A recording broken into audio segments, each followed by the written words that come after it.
You know that saying you can't out-exercise a bad diet? Well, turns out you may be able to. Kind of. Because new research just threw a good old monkey wrench into this age-old narrative, showing that exercise may do more than we previously believed when it comes to combating the metabolic and hormonal damage caused by eating, well, garbage. But, and this is a big but, like the song, with a few mind-slowing caveats. Literally. So, at the end of this powwow, let me know in the comments if what you're about to hear changes any of your current views on this age-old debate.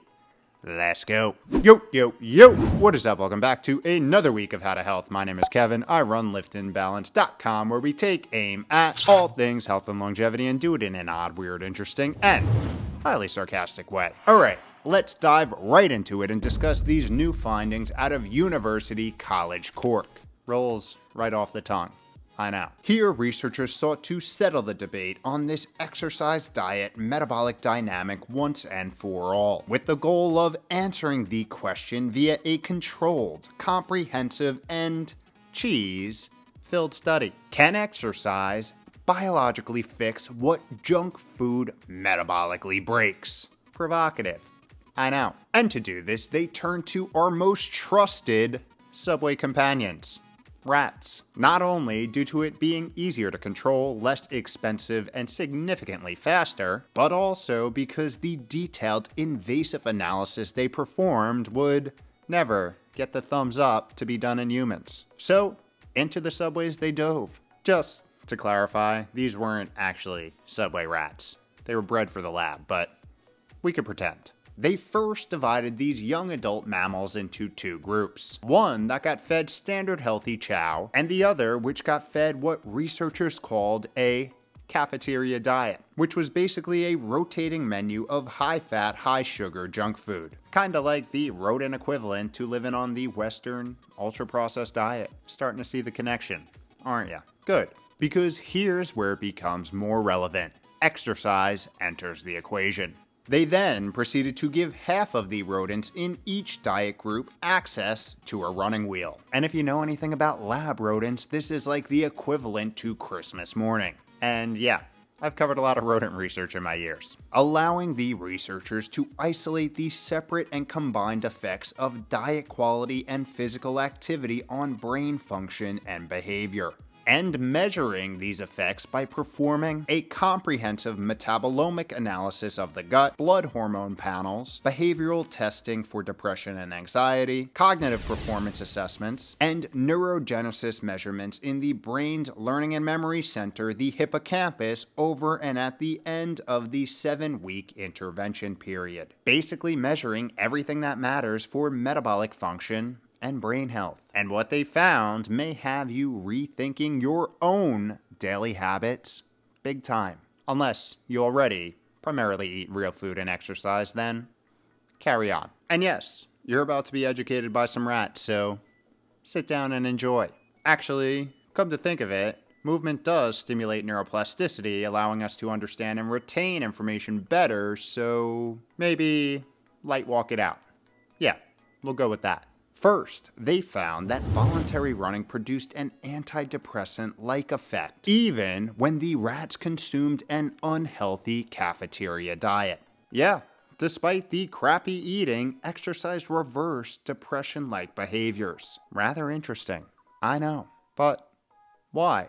Well, the secret seems to lie in the metabolome, as when researchers looked into changes in key circulating metabolites, they observed that the cafeteria diet altered 100 out of the 175 measured in sedentary animals. Put a different way, 57% of their metabolic chemistry was noticeably disrupted. However, if these rats had access to that wheel and exercised regularly, their metabolic profiles appeared to become somewhat restored, in something researchers called a corrective effect, including with 3 metabolites known to play a key role in mood regulation: inserine, indole 3-carboxylate, and deoxyanosin, which all dropped with the cafeteria and sedentary lifestyle but rebounded when exercise was added. which is super interesting because we're talking about critical messenger compounds that regulate the gut-brain axis being restored by exercise, even when the crappy eating persists. I mean, could we be possibly out exercising a bad diet? Well, the rats, not us, but still. We'll return to that one because we're not done with the results. Next, there were the hormonal shifts, where, as you could imagine, sedentary rats on the cafeteria diet saw a sharp rise in insulin and leptin levels, which are two master metabolic hormones that regulate energy dynamics and satiety. Two hormones that, when chronically elevated, drive up inflammation, metabolic dysfunction, and depression. And wouldn't you know it, right on cue, the researchers observed that both significantly reduced in the rodents who exercised, all while that crappy diet stayed crappy, basically displaying that exercise acted as a medication of sorts, rebalancing and normalizing the rodent's biochemistry, and counteracting the diet-induced hormonal chaos. Pretty cool, I know, and pretty promising. But just before you lock in your new donut treadmill lifestyle, there's a catch. Damn. Because although these findings are impressive and represents that the mammal body does in fact respond to its environment, doing so in a bigly way to things that improve its function despite a laundry list of health impairing obstacles, sometimes the dysfunction is too much to overcome without a removal of its sources. And that is what we saw with this last major observation from this study, particularly with the brain, delivering somewhat of a knockout punch to the I'll just out exercise it group, at least from my perspective. Sorry for getting your hopes up.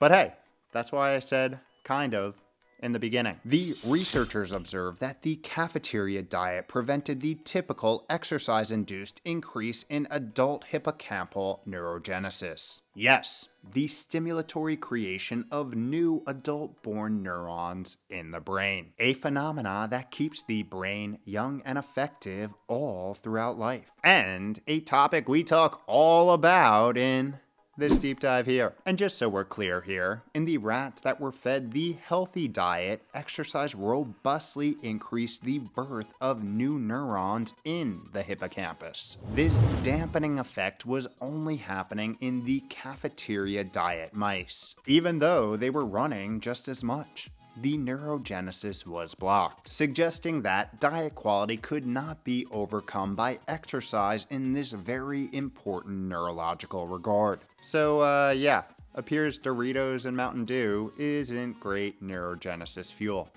even if you're running marathons. Which wouldn't be such a shocker if I didn't get your hopes up with all that other good news. Sorry. But turns out, the brain needs the right raw materials, the amino acids, the fatty acids, the micronutrients to actually construct new neurons. Something that the cafeteria diet just doesn't jive with. So, to sum it up and put a bow on it, you kinda can out-exercise a bad diet. Until you can't. If you're a rat, that is. Which most of us humans aren't, despite how some of us may act out there. So of course, this data needs to be taken with a grain of salt, because what works in rodents does not typically translate one for one to humans. But it is a good first step, a step that will hopefully tee up some very interesting human studies to follow. And while we're waiting for that, you probably don't want to challenge an ultra-processed diet to a exercise contest. Instead, you want to be putting your biology in a position to thrive all across the board, giving it real food, daily movement, high quality sleep, more nature, less toxin exposure, and minimal bad stress, which then sets yourself up to have sustained energy, cognitive clarity, and experience true vitality. AKA, feel how you are capable of feeling not only here and now, but for the long run. And yeah, if you only do one of these things, it will probably universally help, especially if that thing is consistent exercise, because it does have real biochemical magic. But as we also saw today, It's no silver bullet. Nothing is. So adjust accordingly. With that, I would love to hear how you found your ideal eating, exercise, lifestyle balance, and more importantly, your secrets to actually sustaining it. So drop that alpha in the comments below and let's get better together. Oh, and let me know if this changed your opinion on that age-old, can you out-exercise a bad diet debate. Hopefully, you're not more confused than ever. However, science can do that sometimes. Confusion, though, that owning your health can solve real quick.